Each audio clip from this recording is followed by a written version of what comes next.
Hey, Carrie Silken here, and it's time for the Last Stop Penn Station bonus episode. And I'm not with Ian Riccaboni at the moment. He's on the road, but I want to thank him so much for pushing me along with this project, along with our producer, AJ, from Bisson Creative, doing all the tech stuff that I know nothing about. I want to thank everybody who's subscribed, who's listened, who's given us feedback, who's enjoying this ride with us. My life, as well as the life and times in pro wrestling and Ring of Honor. I also want to thank some of our predecessors. This is like an Oscar, thanking everyone. No, some of our predecessors, guys that started this podcast world. Cabana, you're the podfather. Jimmy Jacobs, who pushed me along. That's another story unto itself. As well as the guys on social media who have big followings, who helped push this a little better than it probably would have gotten organically. You know who you are. Seth Rollins, Adam Cole, Samoa Joe, Jay Lethal, Dalton, Matt Taven, all my Ring of Honor. The people at Ring of Honor have been great, and we are just loving doing this. This is a bonus episode coming at you about the scams of New York City. That's right, the scams of the 80s, and they still exist today. So be careful of the Murphy. Be careful of Card Monty.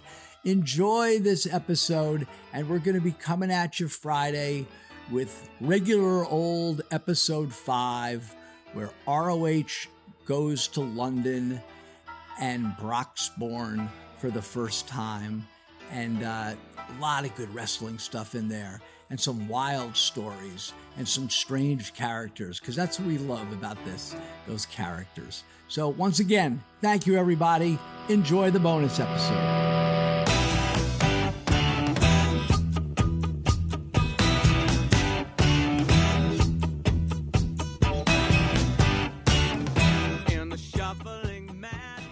Well, welcome everyone to this bonus episode of Last Stop Penn Station.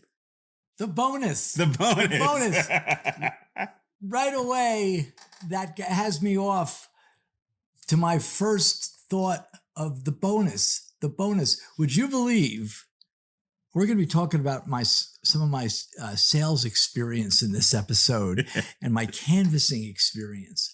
But do you believe, but I didn't do it, but I was recruited one time while hanging out in Manhattan. Bryant Park. Bryant Park, okay. Now, Bryant Park now, if you go by it, it's beautiful. Yeah. It's the New York City Public Library is on Fifth Avenue, and the back of it is Bryant Park. It's lovely with dining, shops, shrubbery, flowers, perfectly manicured. But throw yourself back to the 80s, and the manicuring was a series of various drug dealers, homeless people, people hanging out. Wasn't a safe place, day or evening. So the bonus shot, what could that be? I'm hanging out, and there's these guys. Now, you've spent a lot of time in New York City, Ian. Yes, sir. 4 years. Have you ever witnessed a street game of Card Monty? No, that was long gone by the time. Do you know what that is? Sure. You get 3 cards, and well, usually I'm more familiar with the 3 shells. And, same thing. Yeah, and the ball under the shell, and you move it around, and you bet that you can pick the ball out of the shell. Right. So some gentlemen who I had befriended for the day, this group of guys, one of them had a brilliant idea. Ooh, that guy you could be a good shill for the Monty game. I'm like, what? I sort of knew what he was talking about, but I didn't really want to admit it. So in the Card Monty game, they would set him up. I've seen them as recently as maybe 10 years ago. Really? Maybe a little longer. But it's not like they cleaned up Times Square and the Card Monty went away.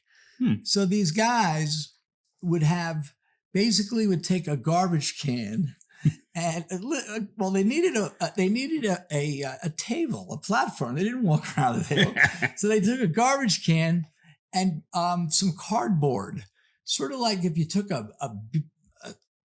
where you get a case of beer in and flatten it out. Yeah, and they would take 3 cards, and there'd be 2 black. They always be picture cards, 2 black cards and a red card. And it would be, find the red. And they would flip them back and forth, face down. Mm-hmm. And what I was being recruited for was to be one of the shills. And you'd be walking down Broadway or 7th Avenue, and you'd see 3 or 4 people playing the game. And they're all winning. And once in a while, they'd have a loser after like 3 wins, and the guy'd be like, "Oh, damn!"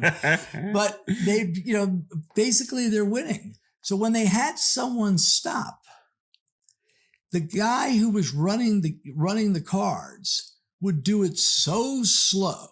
So when he would put the cards down, we almost have to do a video of this. He put the cards down. He'd be like, "Okay, folks, here we go."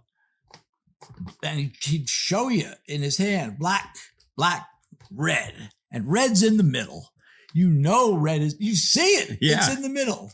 Well, it wasn't, it was never in the middle. Really? And there was another, and so at which point the dealer would then point to the mark, to the non-shill. Okay. After he asks around. Now the shills don't bet. Gotcha. Okay. Because they're waiting. So the dealer would say, sir, you see the red? And the guy'd be like, I've seen this live, guy would go, "What's in the middle?" And he'd say, $40.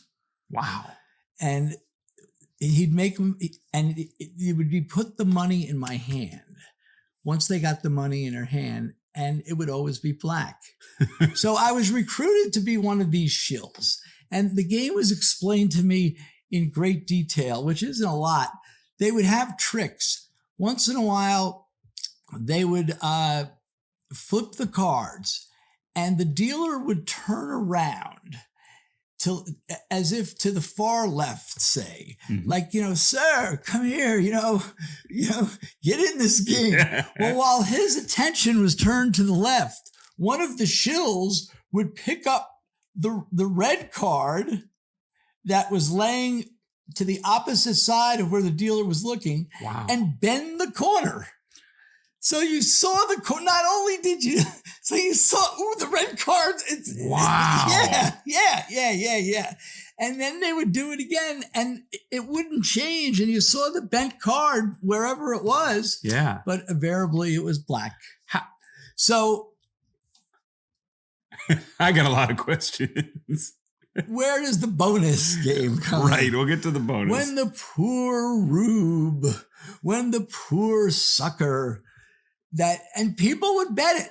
When the poor sucker would put up the 40 and put it in the guy's hand, and it was black, he lost, and he'd be slinking away with his girlfriend. That was the dinner money. Or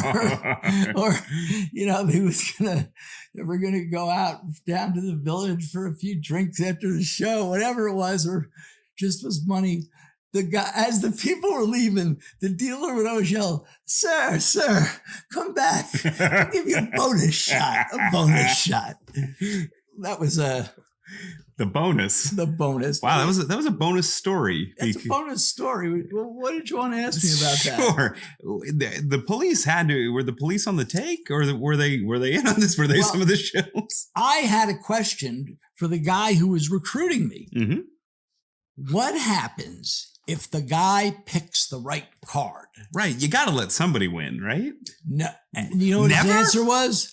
Just like the carnivals of yesteryear, nobody is going to win.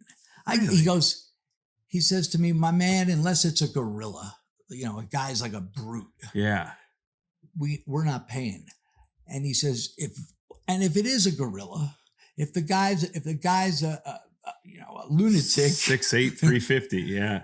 What we do is My man over here, referring to one of the house shills, This is a major operation. Yeah, he'd say, "Ooh, it's the police," and they just flip the thing over, and everybody would disperse. Wow! Thus, with the man's money, and hopefully the big tough guy doesn't chase him down. He says, the guy tells most people are scared off. They don't want to be. But this is Times Square. This is you said Bryant Park, Times Square. This is the middle of. Would do it right on 7th Avenue, really? Right on Broadway. And it was funny. In its heyday, there'd be once there was one group, there's another. There'd be 3 or 4 gays. Hot market. We're going at once. Which reminds me. And this is the beauty of doing this. I had no intention of talking of either of these things. Okay. But the number one, talking about games of no chance, talking about getting fleeced, talking about suckers. Do you know what the number one scam?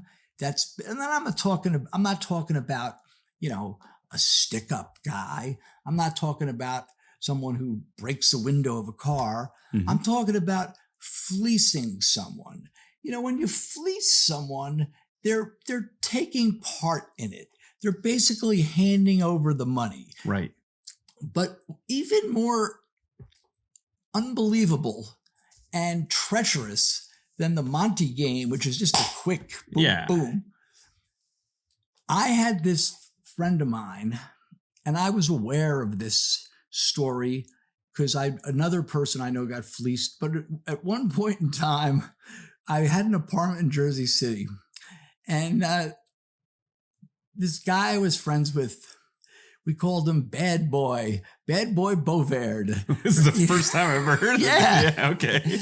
He was a good guy, and he needed a place to, he had a job, and he was on the outs with his wife or his girlfriend, and he needed a place to stay like for a month. Okay. He was going to get another apartment. I'm like, fine, I could use the money. I had, this is in the Heights in Jersey City. Okay, yeah. Right? So I let Bad Boy stay, and he was drinking and he was partying, and so was I. But he had missed his rent, his meager rent payment. It couldn't have been, it had to be like, oh, look, give me $50 a week. Is that all right? Yeah, sure. So he hadn't paid me in a couple of weeks, but he promised that he would be coming home on this particular day and giving me the money.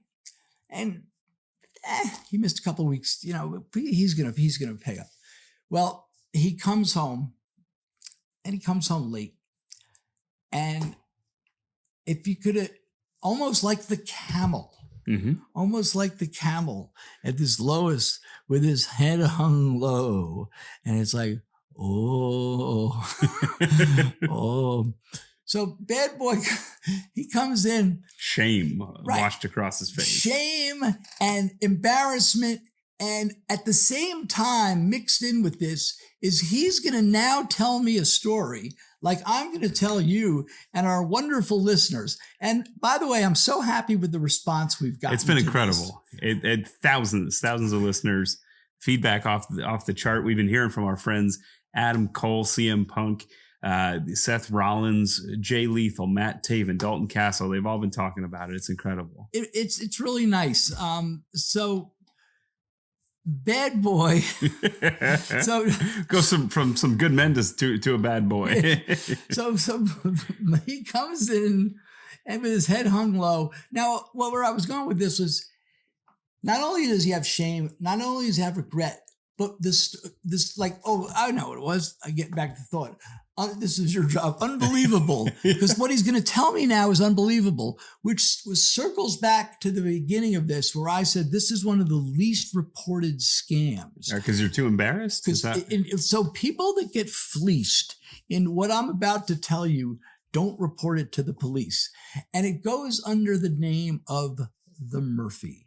The Murphy? Yes. Okay. And right now, as we speak, here in 2020, whether it's New York City, whether it's in Houston, whether it's in Paris, whether it's in Beijing, the Murphy is in The full Murphy lives. The Murphy is in full swing. I believe its origins, its heritage. I've asked people about this, and I had a friend that was a New York City cop, and he goes, "It's the gypsies." Oh, I go, well, what are the gypsies? well, yeah, that's a very nondescript way of being. What are the gypsies, and what are they doing? Right. So anyway, Yeah, people are like, "Well, tell the damn story already, Carrie." Okay, so this is Bad Boy's version. I was coming back from work, and I got paid.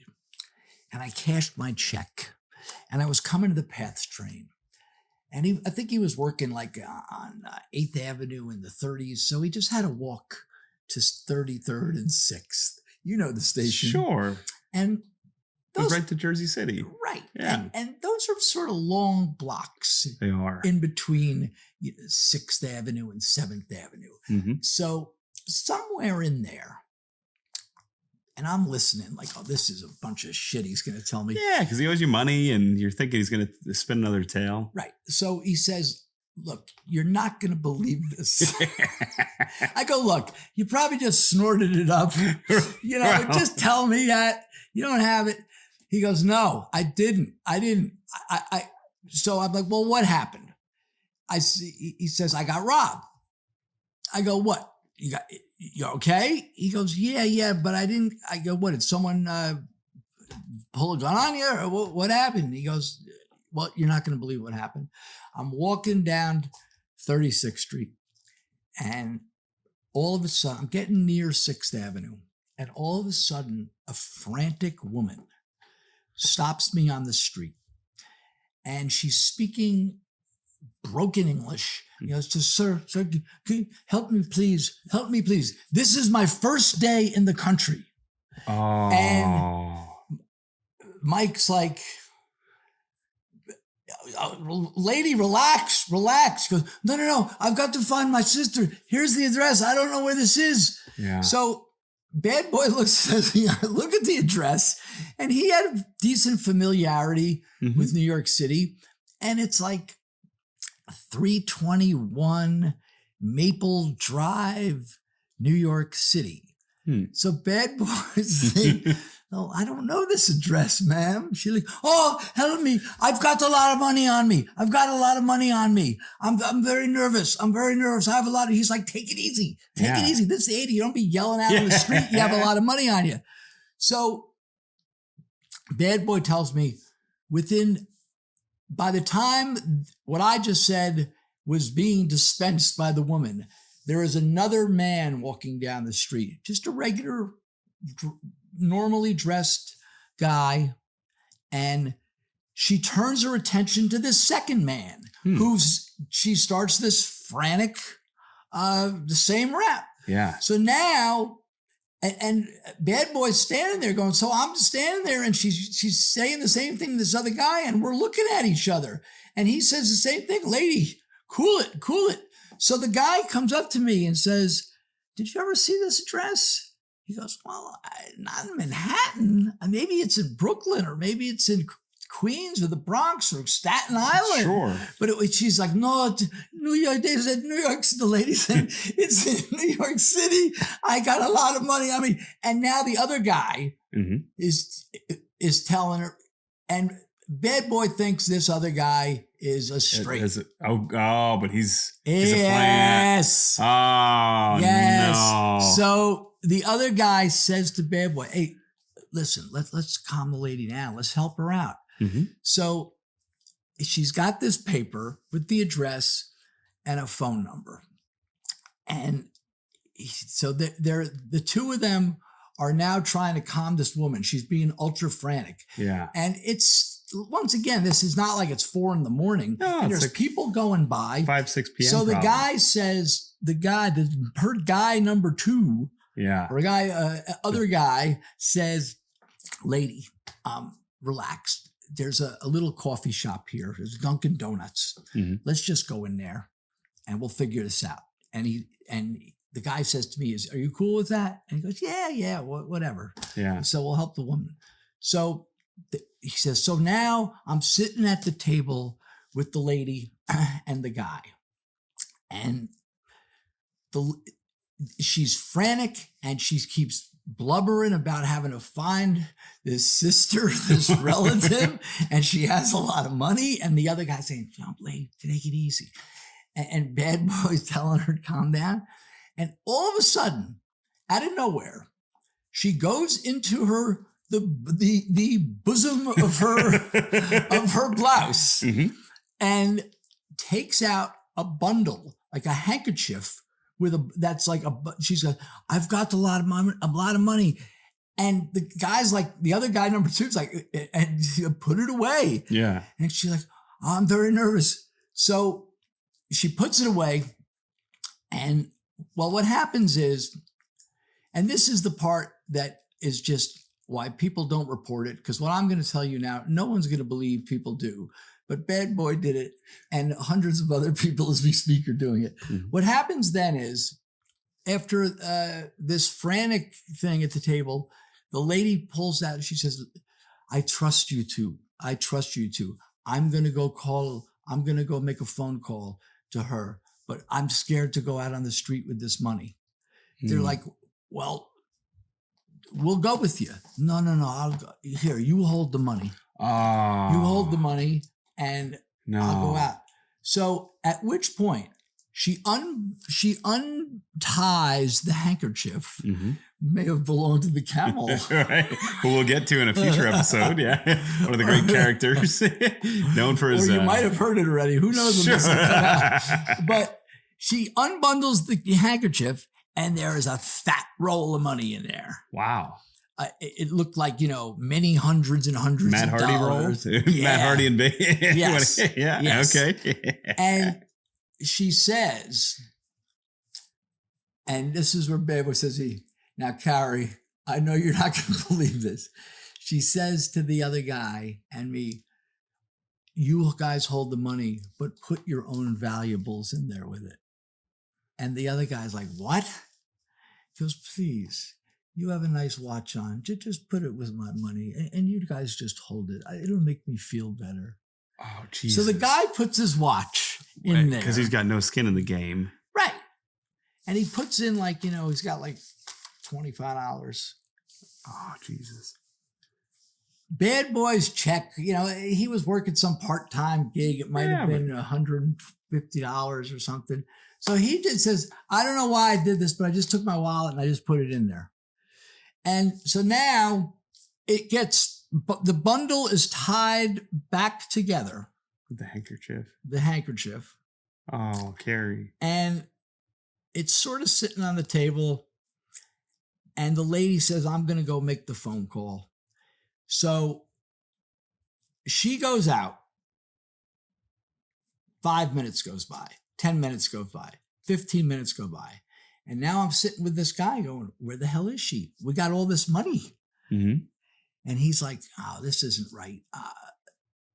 There's only the phone booths on the corner." He goes, "Let me go look." He goes, "Here, just hold this," right? So the guy leaves. Yeah. And now another 5 minutes goes by, 10 minutes goes by, and he doesn't come back. So Bad Boy saying, and I'm sitting there and I don't know what to do. Yeah. So now it's like 20 minutes goes by. So finally he says, "Fuck it."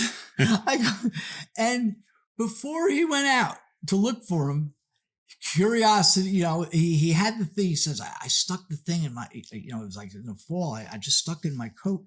Yeah. And so he's like, "They left me here with all this money."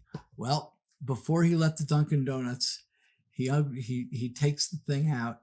And he undoes the handkerchief, opens it, and it's a bunch of newspaper rolled together. Oh. And they did the old switcheroo. Oh, my God. Yeah. Thus known as the Murphy. So people are so embarrassed about this. This cop friend of mine told me that only 1 out of 20 of these gets reported. Wow. That's the story. You only get the finest entertainment here, the finest facts. On the bonus episode, you're like you remember the Masked Magician when he revealed how all the great magic tricks were done on TV? You're the masked magician. Did you like that? Of street work. Well, I was never involved in a Murphy, and I refused to do the 3 Card Monty.